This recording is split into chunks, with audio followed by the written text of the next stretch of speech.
Hello, lovelies. How are you all doing? I am late to the party.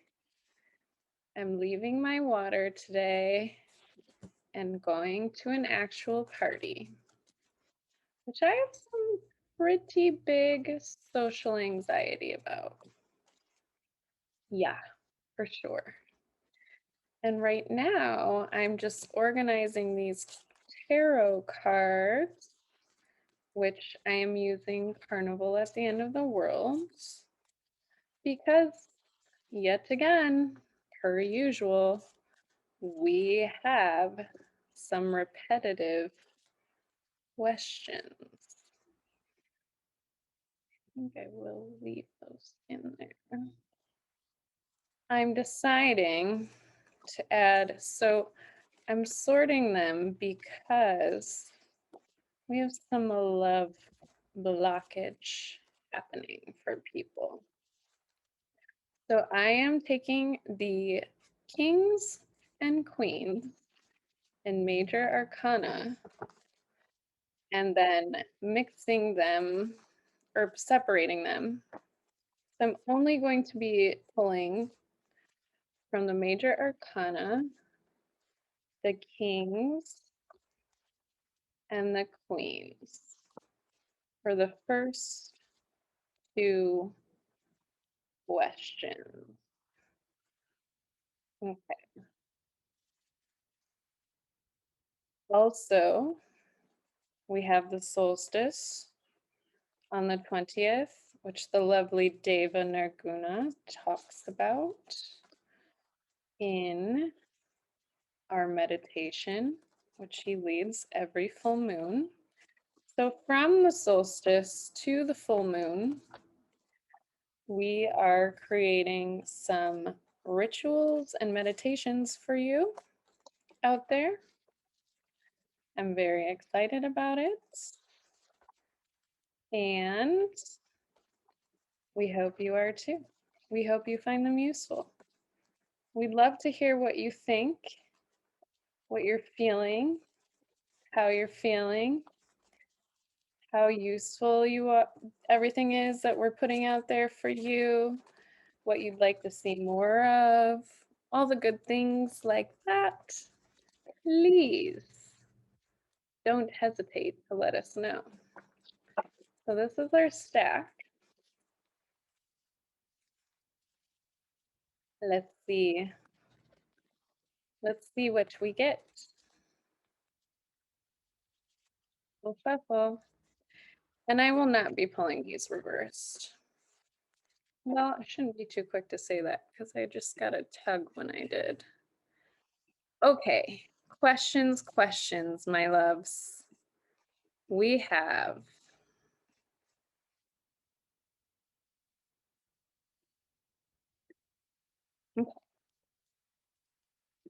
lots of love questions. So, first question we have is, Dear Venus, I'm feeling quite lonely and hopeless in love.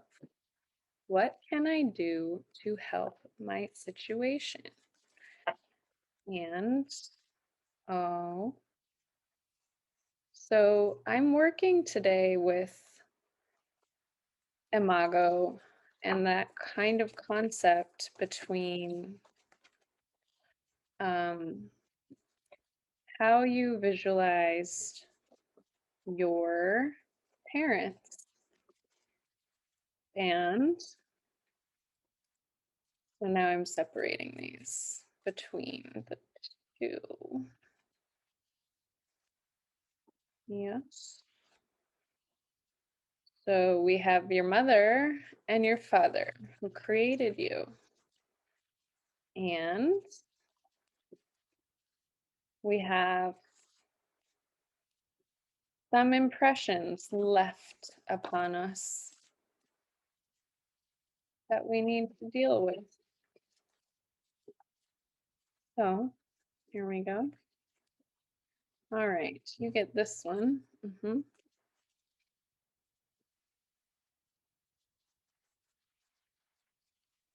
And, well, feeling 2 for some reason. Okay, so darling, for you, the pairing that I have is the world and the tower and the King of Wands came after the tower. So your internalized feminine energy takes on too much burden. Also, maybe I would say for you, a little bit ungrounded, your mother made you feel. And so when you get into this love dynamic, whether it's male or female or non binary, whatever it may be for you, the impression that your mother gave you was one of being overburdened in relationship. So that's a block for you. And then we have the tower, which also combined together, that's like a weight. There's a hefty fear attached to bucking up the responsibility of relationship. Now it seems you might have come to terms with how you must be responsible in relationship. Maybe you haven't been enough in the past, but you've learned so much. So I will say, to carry on, the King of Wands is being the king of your sexuality and your creativity. And there's been a lot of weight, a lot of pressure, a lot of burdens, a lot of sudden changes, a lot of kind of terrifying events that have occurred for you. And so why would you want to be in a relationship if that's what it entails? But we must think about the other side, right?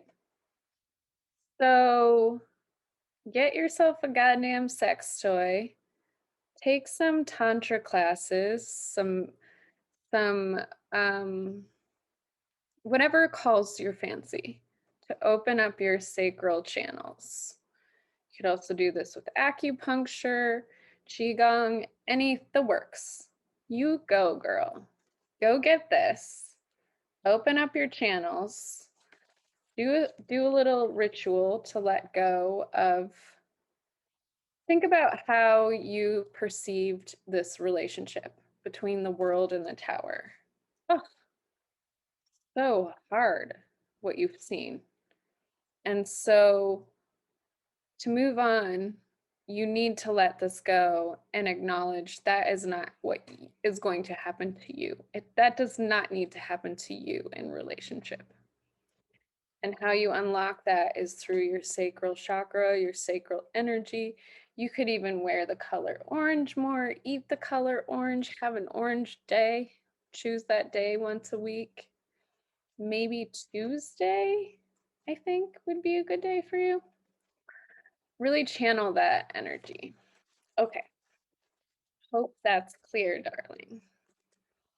Next, we have I've been alone for a long time, and I want to know what Venus has for me. So I'm assuming, darling, that you mean as far as relationships go. And I'd love to do a reading with you where we take a look at your Venus and what's happening with the aspects of your Venus in your chart. So let me know. Okay. Now, what did I do? I combined these together because I'm just a mess today. Okay. And this one goes here. Well, yeah, let's play it out. I pulled it. So Fuck it. Let's see. Is that one there? Yeah. Okay. And then these are all, yeah. Okay. Keep it separated. Keep it separated. We're working with mother, father, impression dynamic, which put pressure on you and how you perceive, or it creates blocks for you in your relationship. Okay. Okay. So we have the King of Cups, the Queen of Cups together. So I would say emotionally fulfilling relationship. If I had to guess, your parents are still together. I'm curious to know. Can't remember, so please do tell me. In the middle, though, you have justice. So what I see is perhaps there's too much perfectionism required. Your expectations need to be lessened in some perfectionist form. Your parents have a lovely relationship, and the pressure is for you to too have this beautiful, deep emotional intimacy. I'm also wondering, with this card in the midst, my first impression was maybe try and get a little queer.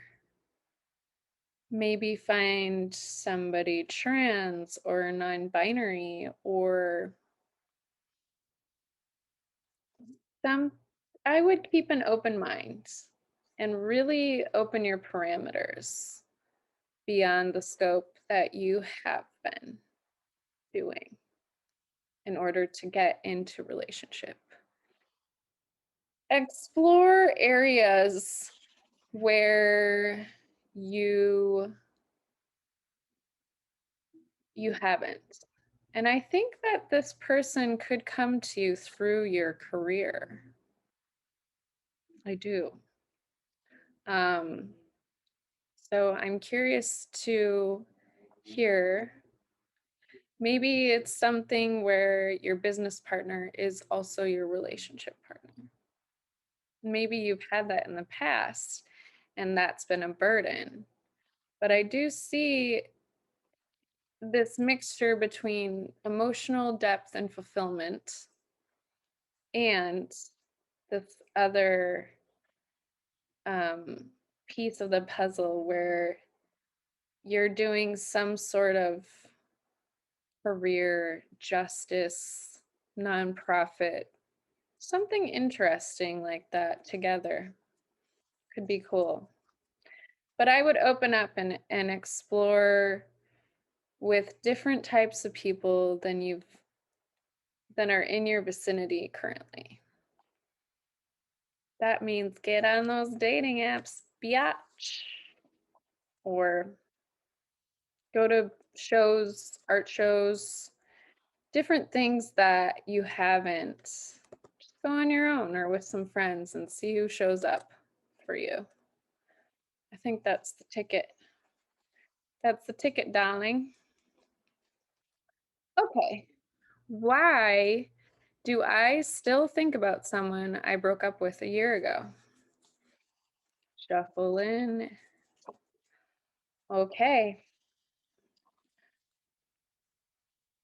Shuffle in. Okay. So this one's pretty easy.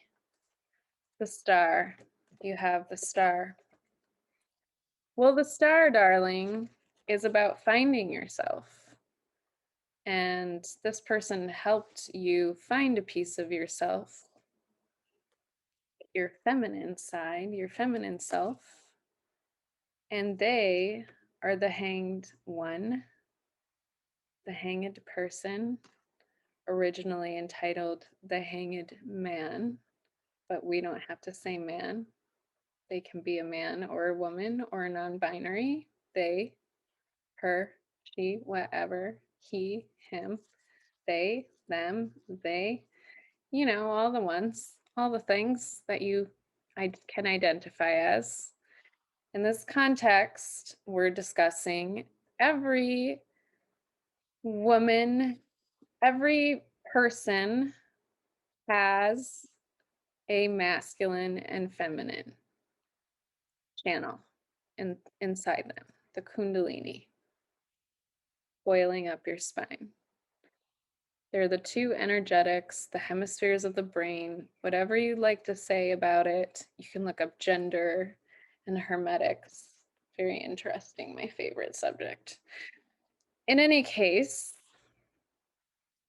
the hanged one, you are hung up on this person.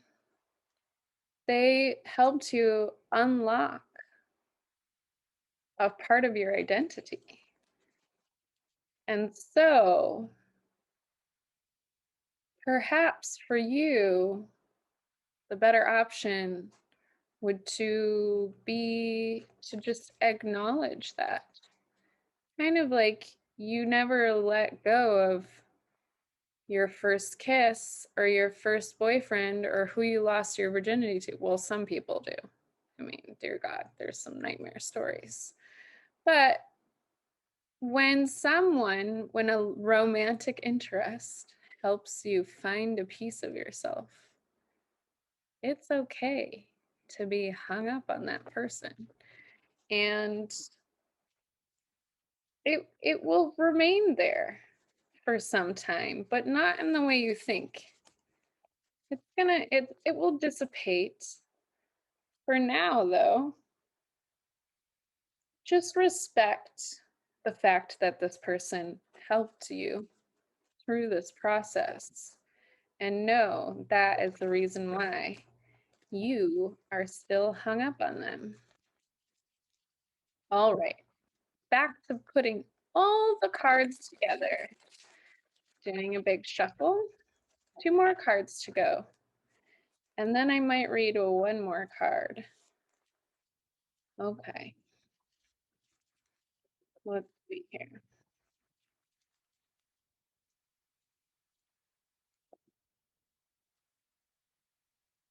Why are dinosaurs older than us and even bigger than us? I love this question. Oh. Oh. So let's talk about reality. I love Donald Hoffman's theory about perception of reality. And then we can go even further about the perception of time and time being a construct and all time being one. So, are dinosaurs older than us? Well, we have strength reversed. And this means we need to let go of our ego and what we think we know intellectually and scientifically, and really focus in an Akashic style. I highly recommend Leah Garza. I talk about her a lot because she is an amazing, fantastic teacher of the Akashic Records. And it will really expand your mind into the different dimensions that exist all together in some formation our little minds and egos cannot comprehend. And then, why are they bigger than us? Well, they had to eat from the top of trees, and essentially their diet, but I actually don't know the answer to that question entirely. We can also say they were bigger than us so that they could create Fossil fuel. Enough for us to run out of and destroy the planet, or not. Oh, I don't know. I really don't have an answer. Dear God, help us all. I'm going to think about that question more and come back to it, though. All night long at this party. That's what I'm going to do.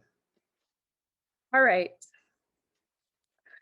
Why am I still depressed even though everything in my life is good? We have the 10 of Pentacles reversed. Okay. So 10 of Pentacles reversed, we can kind of think about the fact that we have just been through a pandemic. Don't forget it. And that is a big part of the reason why. It can also indicate perhaps struggles with your family or community. And I think that in part is connected to COVID. So I would say do some family constellations. I think you'll unlock the answer really if you do that. That's my final suggestion to you. So put it in the books. But overall, I would say it's our communal lacking, our societal lacking, and having to push through, and how to move forward beyond this last year and the grief. Of course, everything is good, but you don't feel good, because really, is everything good? I don't really know. We're still grieving collectively. We've just been through a huge push through the canal, hopping out the other side. Now we're in this new place, have to breathe, and it doesn't feel great, and we're getting spanked on the butt. That's what I have to say about that. Okay, one quick one for solstice, and one quick one for the full moon. Okay, so for solstice, my darling, we have the Queen of Pentacles reversed. What does this mean?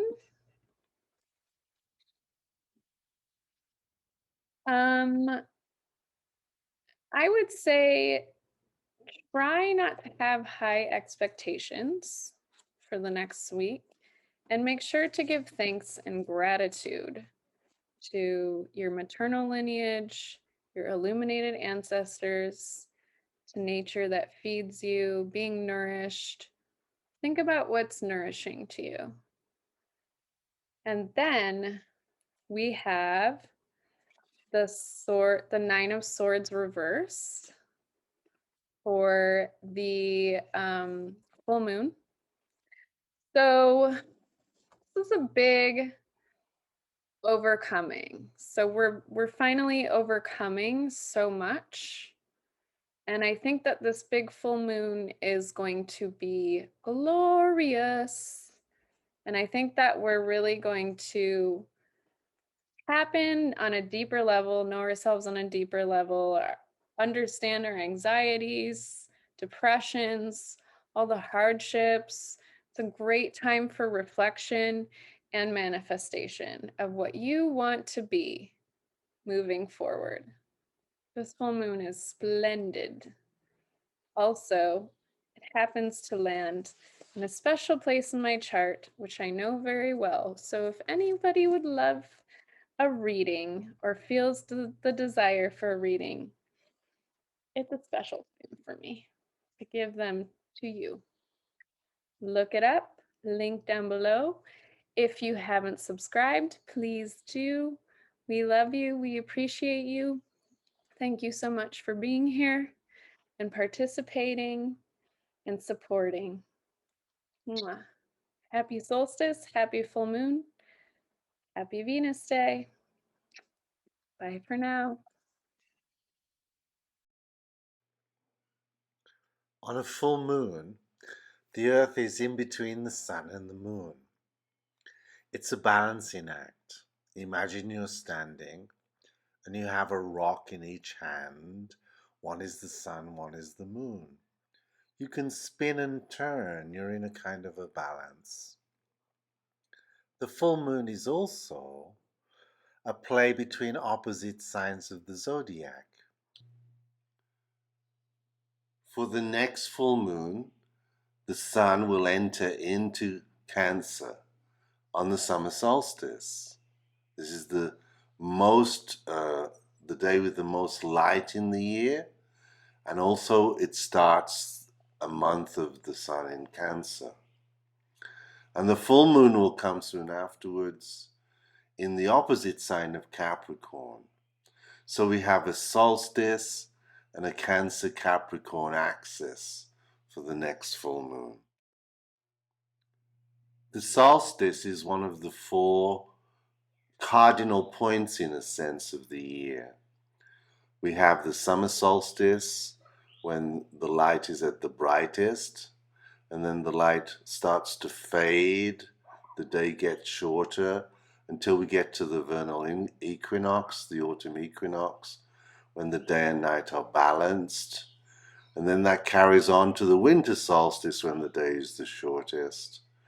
And the light starts to grow again and brings us to the spring equinox when the day and night are balanced again. So these four cardinal points in the year are very significant. And each one of them signifies a movement of the sun into a new sign. So on the solstice, the sun moves into Cancer on the summer solstice. Cancer is the fourth sign of the zodiac. And if we were to look at the chart in terms of its cardinal points, it's the fourth and the deepest moment in the interpretation of the chart. It represents the roots in the chart. So we're looking at a seeding moment here with Cancer. The first three signs of the zodiac start to initiate us into energy of mind and body and feelings. And with Cancer, esoterically, we have to integrate this energy. We have to be at home with the first three signs of the zodiac. So it represents this coming to being at home. The symbol of Cancer has two directions to it. One is going in and the other is going out, the two poles of the sign of Cancer. So Cancer is a nurturing, deep, seeding place. Hence, it has esoterically this idea of the seed of light, and on the outside, it becomes our family, our connections to security and safety, and the energy of being present in our own integration. So the sun will stay in Cancer for the whole of this next month from the solstice. And in that time, the moon goes around and makes a complete circle and sets up a routine and a rhythm of reflection, which is the moon body. And at one point, it becomes opposite the sun. And that happens in Capricorn, and we have a full moon happening at that moment.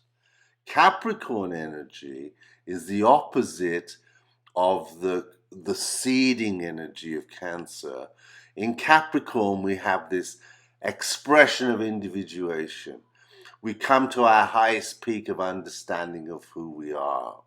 So this Capricorn Cancer axis is a water to earth axis. Cancer is the water sign, Capricorn is the earth. And so water and earth together as elements, they make the garden energy. It's very much a full moon of growing energy from the seed into an individuation. The first three full moons of the year have developed our feeling body, our mind body, and our earth body under Taurus. And now we put that together into this energy of our personality in Cancer. So, very much it's a self nurturing energy around Cancer at this time. It's good to take good care of yourself, to feel within you a sense of presence, of light, of a seeding of something. In fact, the meditation will take us along a journey, a light journey within the body. And the Capricorn energy asks you to take a view of your flowering. From the seed, we come to this place of flowering, of expression, of our highest potential. So, Cancer to Capricorn, safety to flowering, security and depth of seeding into this sense of expression and fullness of our individual nature. We can only do that when we feel in a place of security, safety, at homeness with ourselves. This full moon occurs on June 24th. It's known as the strawberry or rose moon because it's such a short harvesting time for those plants at that time. And it happens just 3 days after the summer solstice. So the two are very close to each other this year.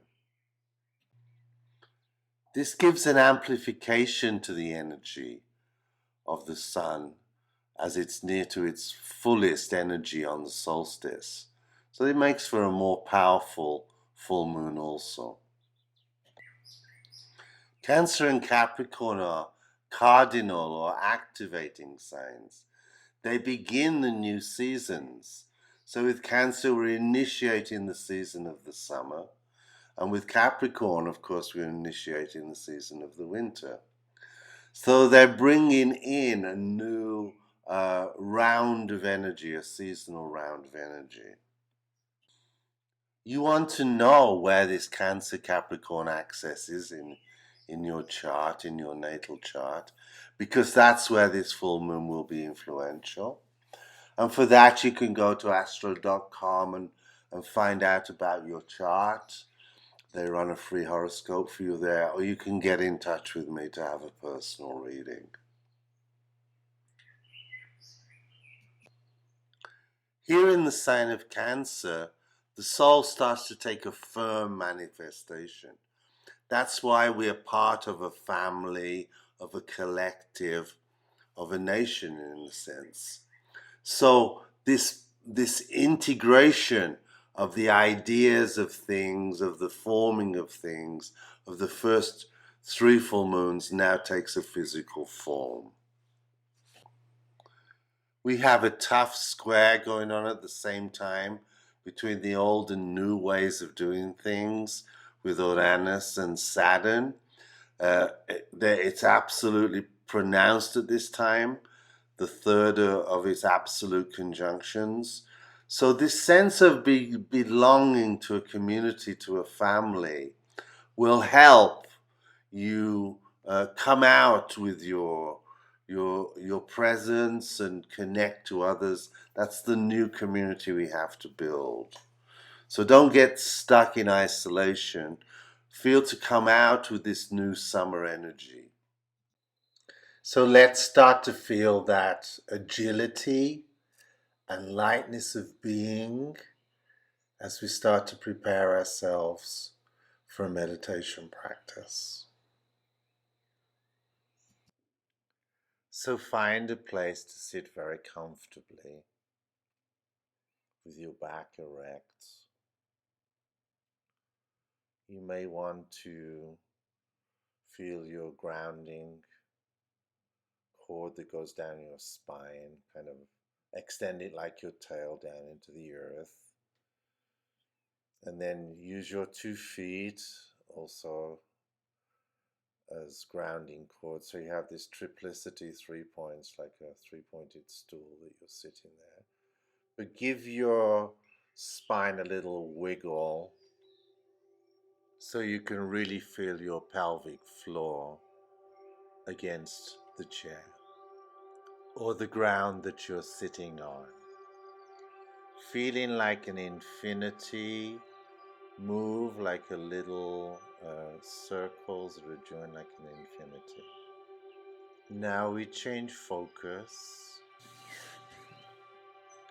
Relax the jaw and start to breathe deeply through the mouth, deep down into your belly. Feel the flow and the rhythm of this deep breath.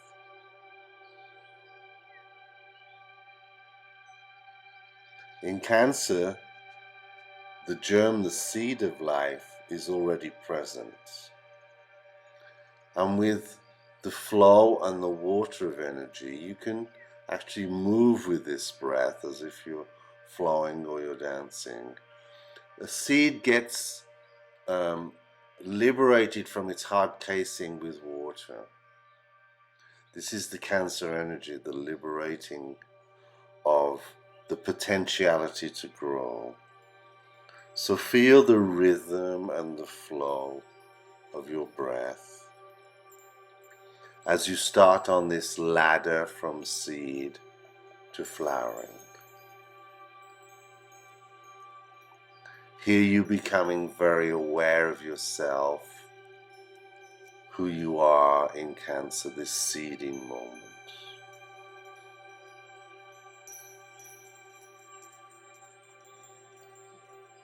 As you deeply breathe, start to get this sense of ascension, of a movement of going towards a summit, towards an individualization. So stay with this well, this deep sense of presence through your breath, but also start to feel the energy, start to move gently upwards, continuing to breathe. With this deep, nurturing energy down deep in our belly, that's how we are born, the embryonic energy of being in the mother, this security. And as we come out from that deep place of security, we have to come and express ourselves out there in the world. So feel this depth of nurturing, but also start to feel this energy of growth, of energy moving upwards, of light moving upwards through your body. From this deep source, this powerful light energy starts to move gently up into your heart, moves up higher towards your throat, starts to illuminate the whole of your head. This illumination, this flowering of energy, it's like now your whole home, your whole Cancer sense of security, your home base is now illuminated. You feel like you're in a house, in a lighthouse. And from there, that lighthouse, that sense of illumination can start to spread out, can start to show itself through the eyes, through the gestures, through your dance, through your communication out there in your community and in the world. This sense of your individuation.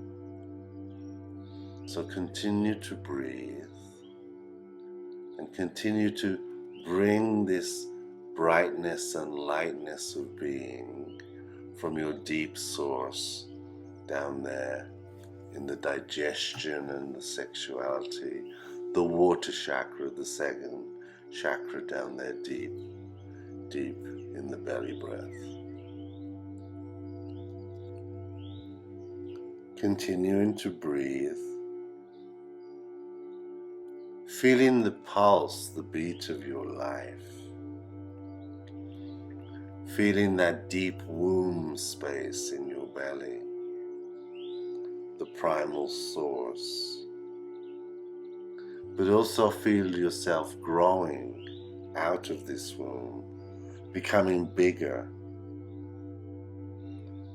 Feel the light like a golden thread shining up from your depths, from the base of your spine, slowly rising with a nice tone up your spine, along the small of the back, along the spine, between the shoulder blades, into the base of the neck, and slowly filling the whole head.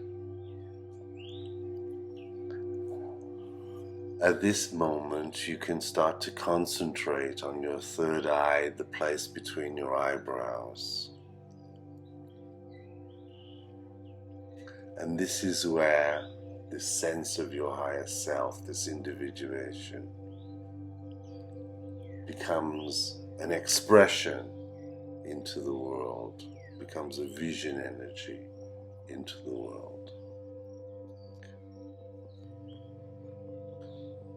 Concentrating now on the center between your eyebrows, let the light there start to grow from a point until it starts to form two leaves going out in each direction along your forehead, flowing out through the temples, becoming larger, and it starts to become a shining white aura that encompasses your whole body.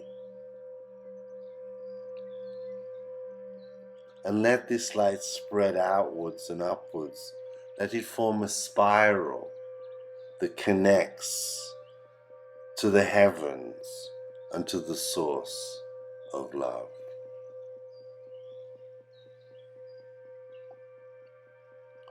At this highest level, we start to receive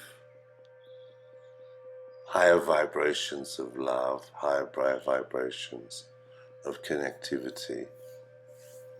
We feel initiated into a higher level of love and presence.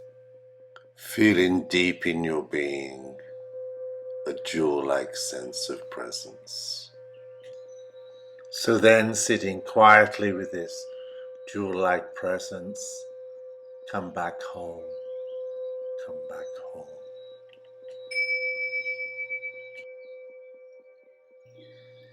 Namaste.